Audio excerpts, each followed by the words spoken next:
14 अप्रैल को बाबा साहब भीमराव अंबेडकर की जयंती मनाई जाएगी, जिसको लेकर के राजधानी लखनऊ में तैयारियां जोरों शोरों पर हैं। आप तस्वीरों में देख रहे होंगे कि किस तरीके से यहाँ पर जो बाबा साहब भीमराव अंबेडकर की जयंती है, 135वीं जयंती मनाई जानी है और ये लखनऊ की रोड है। आप तस्वीरों में देख रहे होंगे कि जिस तरफ आपकी नजर जाएगी उस तरफ आपको पोस्टर, बैनर, झंडा से पटा हुआ नजर आएगा। फिलहाल ये राजधानी लखनऊ में बसपा का प्रदेश कार्यालय है। कुछ ही कदम पर मायावती का आवास है और आसपास के 4 से 5 किलोमीटर क्षेत्र में पूरा जो झंडे, पोस्टर, बैनर से पटा हुआ है। 135वीं जयंती मनाई जानी है।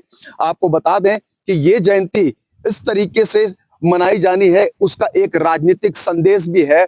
जिस तरीके से बीते दिनों बसपा प्रमुख मायावती लगातार अपने कार्यकर्ताओं और नेताओं के साथ बैठक कर रही है। मंडल वाइज उन्होंने बैठक की है। सहारनपुर मंडल, वाराणसी मंडल, प्रयागराज मंडल, तमाम जो मंडल थे एक दिन में 3-3, 2-2 मंडल करके उन्होंने बुलाए थे और समीक्षा बैठक की थी। कितने हमारे जो एसआईआर में वोट कटे, कितने वोट जुड़े, इसकी समीक्षा की थी। इसके साथ ही ज्यादा से ज्यादा उनके जो कार्यकर्ता उनको जोड़ने के लिए कहा गया था कि आप बूथ लेवल पर उतरे और ज्यादा से ज्यादा लोगों को अपनी पार्टी से जोड़े और बसपा की जो नीतियां हैं उनको बताएं। इसके साथ ही उन्होंने जो वरिष्ठ नेता हैं जो बसपा के, उनको भी सख्त निर्देश दिए थे और पार्टी की जो गाइडलाइन है अगर उससे हटके कोई काम करता है तो जैसे बीते दिनों देखा था कि बड़े सख्त कदम उठाती है बसपा प्रमुख मायावती। उन्होंने अपने भतीजे आकाश आनंद समधी और तमाम जो लोग थे उनको पार्टी से बाहर निकाल दिया था, लेकिन माफी मांगने के बाद उनको वापस लिया और उसके बाद सख्त हिदायत दे करके अब वो पार्टी की मुख्य धारा में आकर के काम कर रहे हैं।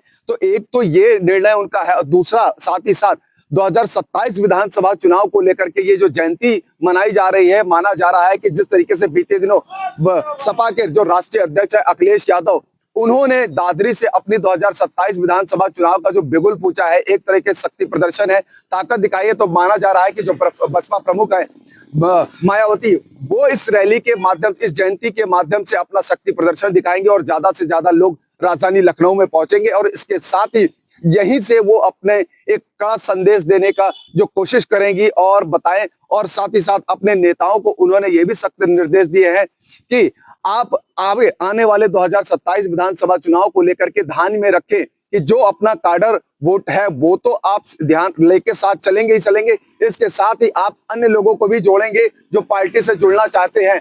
और ये भी उन्होंने सख्त हिदायत दी है कि पार्टी की जो लाइन लेंथ है उससे हटके जो काम करेगा उसको हम तत्काल पार्टी के बाहर का रास्ता दिखाएंगे। इसी को लेकर के लगातार उत्तर प्रदेश के जो मंडल हैं उनको लेकर के समीक्षा बैठक की थी। लगातार एक दिन में 2 से 3 मंडलों को उन्होंने बुलाया था और समीक्षा बैठक की थी। तो माना यह जा रहा है कि जो समीक्षा बैठक की गई है वो इस जयंती पे उसका असर दिखाई पड़ेगा और साथ ही यहीं से 2027 जो विधानसभा चुनाव है उसको लेकर के बसपा प्रमुख मायावती अपना बिगुल फूकेंगी और अखिलेश यादव की दादरी वाली रैली का इस जयंती के माध्यम से और इस जन सैलाब के माध्यम से कहा जा रहा है कि 14 अप्रैल को बड़ी संख्या में लोग पहुंचेंगे और एक शक्ति प्रदर्शन के बाद वो संदेश देंगी। कैमरा पर्सन धर्मेंद्र साहू के साथ मनोज पांडे, लखनऊ न्यूज़ 24।